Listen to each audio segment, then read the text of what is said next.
ไปเด้อไปเดินห้องคืนอย่าได้ละแวงไปแต่เศร้าฮอดแลงจะฝนหรือแรงบอกเคยได้ว่าอันนักธุรกิจเอาชีวิตสู้เป็นเดิมพันเมียอยู่บ้านอย่าได้ไว้ว่าอันให้น้องนั้นเฮ็ดใจใหญ่ใหญ่เบียกน้อยเบียกใหญ่ต้องไปตามใจลูกค้าเบียกงานเอาแต่มันสิมากำหนดเวลาเป็นโมบ่ได้จะเป็นเมื่อคืนก็ต้องสู้ทนต่อไป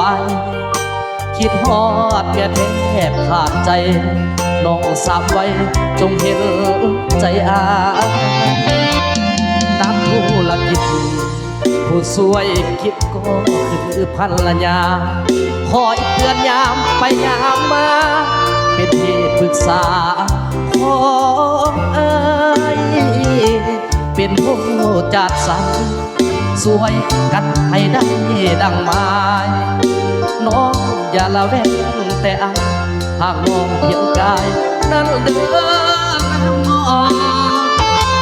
ไปเดินไปเดินน้องอย่าตื่นตกใจผู้หานท่านเคยว่าไว้เห็นใจใหญ่ใหญ่คือพระเวสสันดรผัวธุรกิจบอกเคยคิดน้องใจงามวอนเมียอยู่บ้านอย่าได้สั่นคอเพิ่งอยากนอนผัวกอดหมอนแขน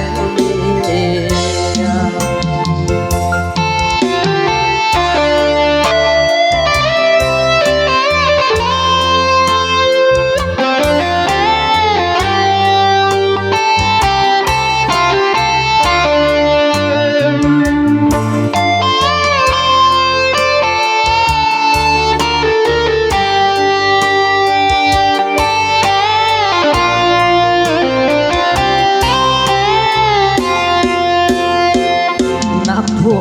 รกิจผู้สวยคิดก็คือภรรยาคอยเตือนยามไปยามมาเป็นที่ปรึกษาของอ้า